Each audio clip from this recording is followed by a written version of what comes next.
thank you for your courageous and principled stance. And I hope you agree that it is absolutely vital that we keep this partnership going and we keep this confidence and supply arrangement going, and that we are not so complacent as to abandon the government of this country to a man whose avowed policy is to break up this country. And so we should work together to ensure that the whole UK, Northern Ireland included, can seize the opportunities of Brexit. Now, you've heard already from Nigel, you're going to hear from Arlene. I'm just with a warm-up act for Arlene, and I don't want to anticipate what she's going to say.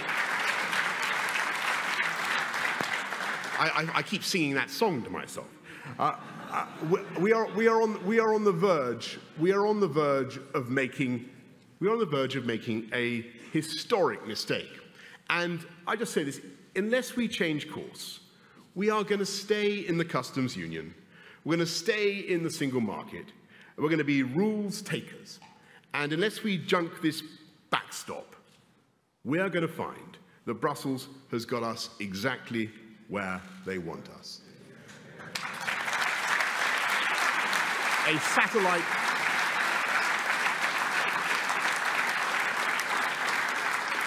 satellite state. We will continue to accept the terms under which they have a surplus in trade in goods with us of £95 billion, but with no power, no British influence on those terms. And so we won't be able to do any trade deals of any significance or any value, because what they've done in Brussels is a very, very clever trick.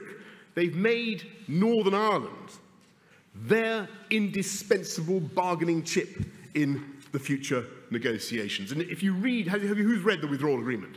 I have, unlike a certain Labour leader that I can mention. If you read the withdrawal agreement, you can see that we're actually witnessing the birth of a new country called UK brackets NI, or UCNI. Read it, seriously. This is how Brussels sees it.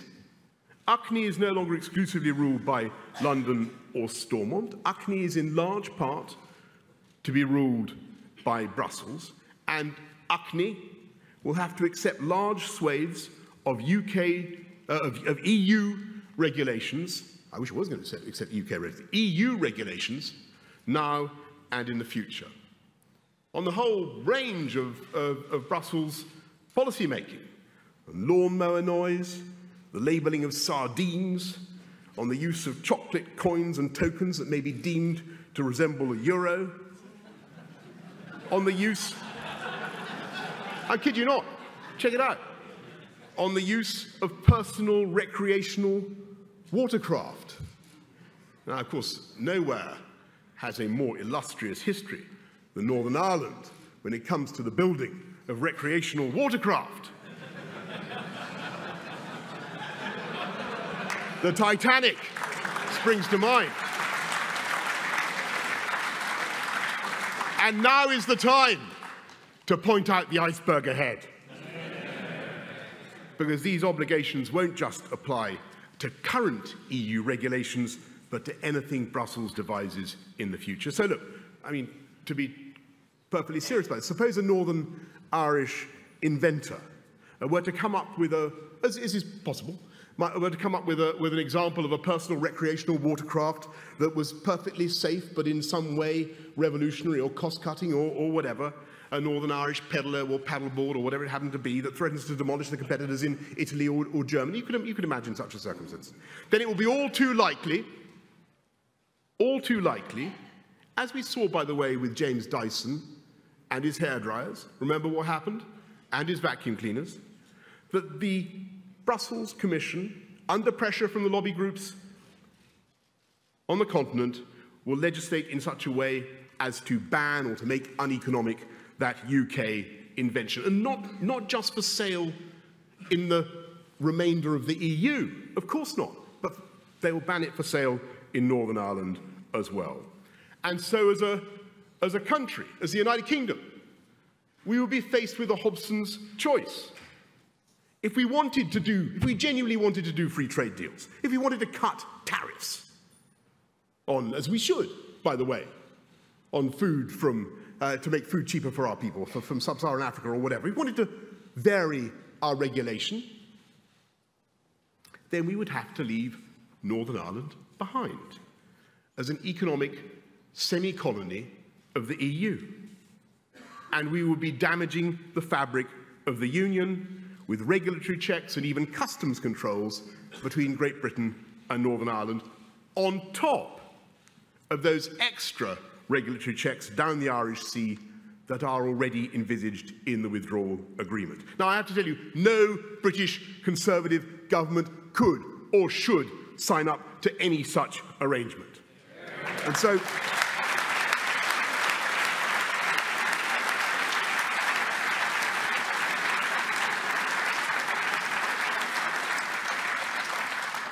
so our answer at the moment on when we can ever leave.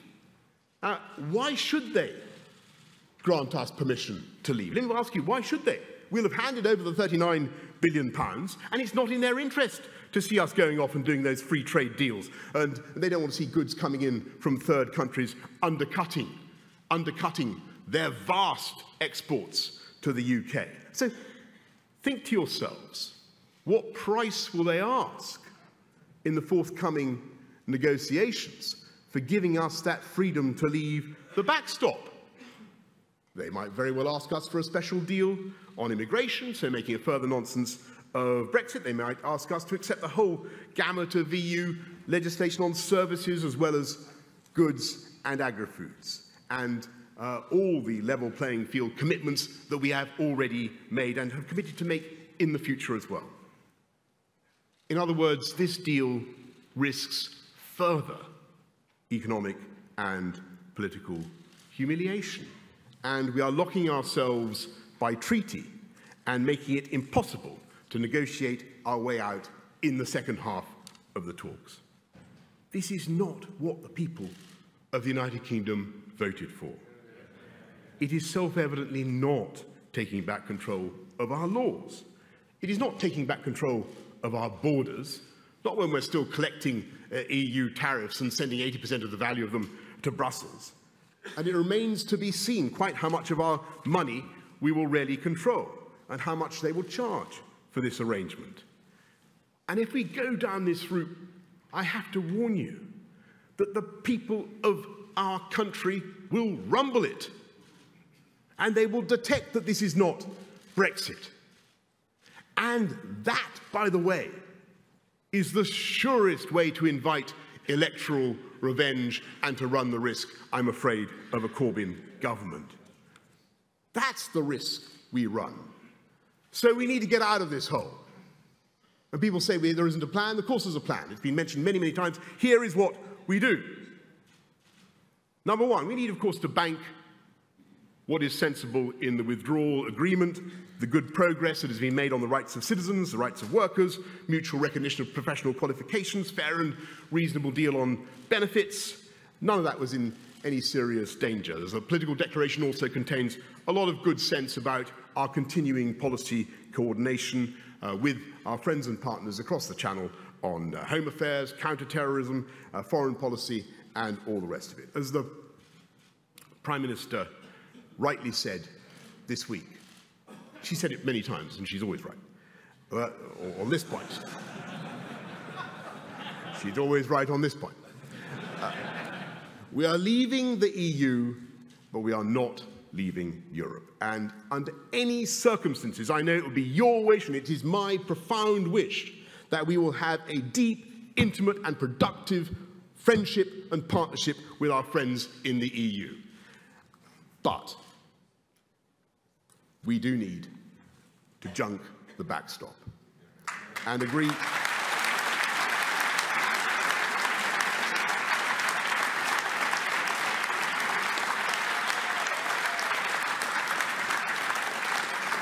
And agree that neither side will introduce a hard border in Northern Ireland. Both governments, London, Dublin, and Brussels, have already made clear they have no such intention. Michel Barnier has said himself that the technical solutions exist, and that the whole subject should be remitted to where it properly belongs in the discussion on the future economic partnership that will take place next year. We need at the same time to agree in the withdrawal agreement that we will have a big, generous free trade agreement on what they call Super Canada lines.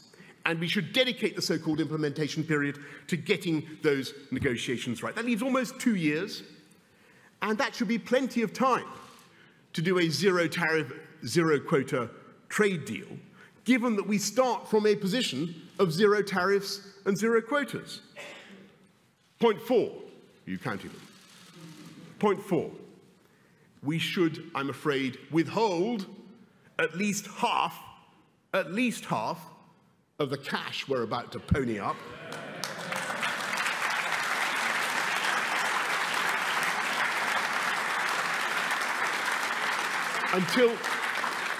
until the free trade agreement is concluded at the end of 2020. I have never known a major EU negotiation not to conclude with the financial settlement, and we need to restore the proper order and incentives to the talks. Fifth, we need a Secretary of State for the United Kingdom for what they call no deal, or rather exiting on WTO terms. A department with real powers across Whitehall to make things happen. I don't believe that we will exit without a deal. I think that's totally unnecessary, but it is only responsible of the government to make proper preparations.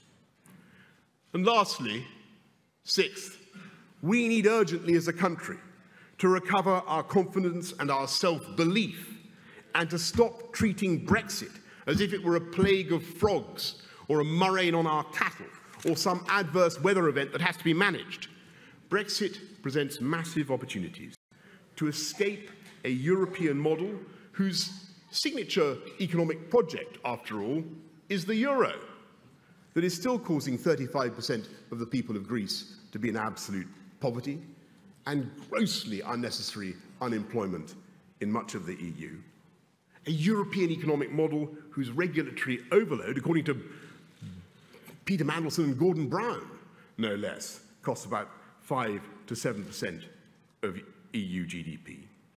To escape a European model whose signature economic project, after all, is the euro, that is still causing 35% of the people of Greece to be in absolute poverty and grossly unnecessary unemployment in much of the EU. A European economic model whose regulatory overload, according to Peter Mandelson and Gordon Brown, no less, costs about 5 to 7% of EU GDP. We need to have the courage and the self-belief to do things differently if we want to and if we need to. The UK is the 5th biggest economy in the world. Under this Conservative government, we are putting in record levels of infrastructure investment. We're putting in the roads, the rail, the housing, the bridges and the power stations to give business the platform for growth and investment. And by the way, now is the time, I think, to progress the admirable suggestions of Professor Alan Dunlop of Liverpool University. I think I saw my friend Karen Bradley supporting him last night, and develop plans for a bridge between Scotland and Northern Ireland, as I think the visionary leadership, it's what is it, 19, 20 miles? You and the visionary leadership of the DUP has already been urging for some time. It is a far shorter distance than that covered by some bridges around the world, from Shanghai to Ningbo, for instance. The problem isn't Beaufort's dike or whatever, this dike under the water. The problem isn't a lack of funds. The problem is an absence of political will. And what you need, in addition to the leadership of the DUP on this matter, I'm afraid you also need strong regional government to drive such projects. And I remember that's what you needed in London to get projects like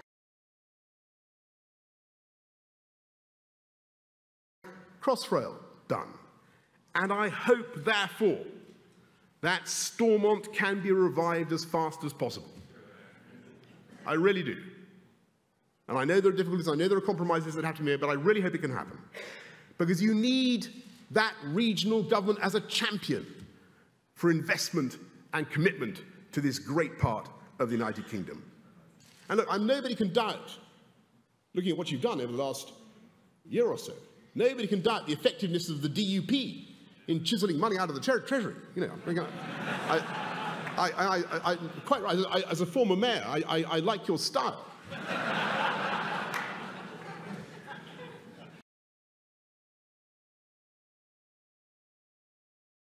But there is much more to be done, and may I say that it must be done on behalf and with the active support of all the people of Northern Ireland, all the communities of Northern Ireland. And if we continue to make those investments throughout this country, then, as I say, we'll create the seedbed for business to flower. And if we get the right Brexit deal that gives us freedom to trade, to innovate, as an entire United Kingdom, then we can turbocharge the areas in which this country already leads Europe, if not the world. And I'm delighted to say that Wrightbus already sells its products to China and India and Singapore. In fact, I spent a large part of my time as Foreign Secretary trying to sell Wrightbuses. And I did, quite right. We sold the, and when I was mayor, I think we definitely did a few deals. We sold the Bendy buses to someone else. We sold the Bendy buses to Malta, where they did all, I'm afraid they jackknifed and caught fire. It was a point that was raised with me by the Maltese when I was there. But think how much more we could do. Think how much more we could do if we do genuinely go ahead with those free trade deals that not only cut the cost of food and textiles and shoes for people in this country, but which would open up markets for Northern Ireland products, for UK products around the world. At a time when free trade needs a powerful global champion, and when people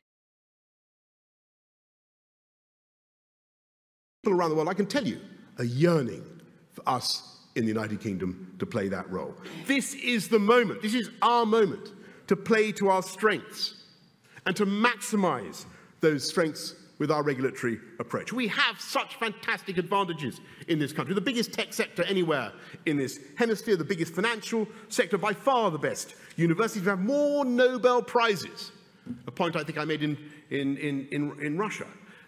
We have more Nobel Prizes from one Cambridge college than from Russia and China combined. I think I made the point in China as well, but never mind. It's true. From one Cambridge college and Russia and China combined. We have by far the most dynamic and creative culture and media industries. Let me ask you if you can remember, last year seems a distant memory, but can you remember which was the biggest grossing movie of 2017? Anybody remember around the world? The biggest grossing movie around the world of 2017 was... Okay, it was Star Wars, I'm going to say. Whatever it was called, it was the latest edition of Star Wars. But where does George Lucas propose to make the follow-up biopic of the life of Obi-Wan Kenobi? Anybody know? You've been following this speech. Here in Northern Ireland. But can anybody remember what is the name of the weapon so famously wielded by Obi-Wan? The throbbing, enigmatic, humming thing. It is a lightsaber. A lightsaber. And where did they make the first lightsaber, ladies and gentlemen? Does anybody know where they made the first lightsaber? Where was the lightsaber born? I can tell you. The lightsaber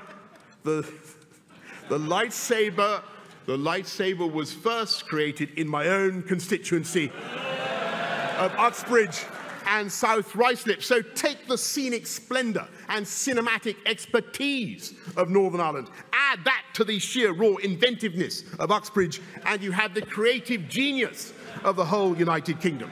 The only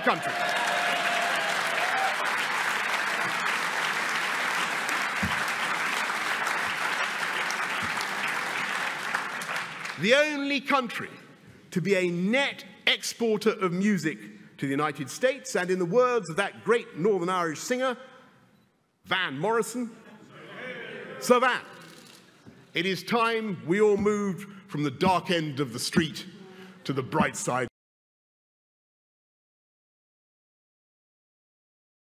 of the road, if I've got that right.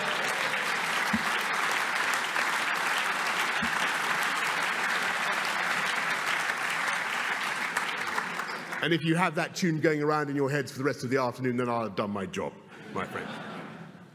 We have time to get this right. Believe me, we have time to get this right. We have an absolute duty to get this right. And I hope that we Conservatives can continue to work with you as proud and passionate unionists, backing our union against all those who would seek to divide us, and believing in our amazing and ingenious United Kingdom and in what we can do together. Thank you very much.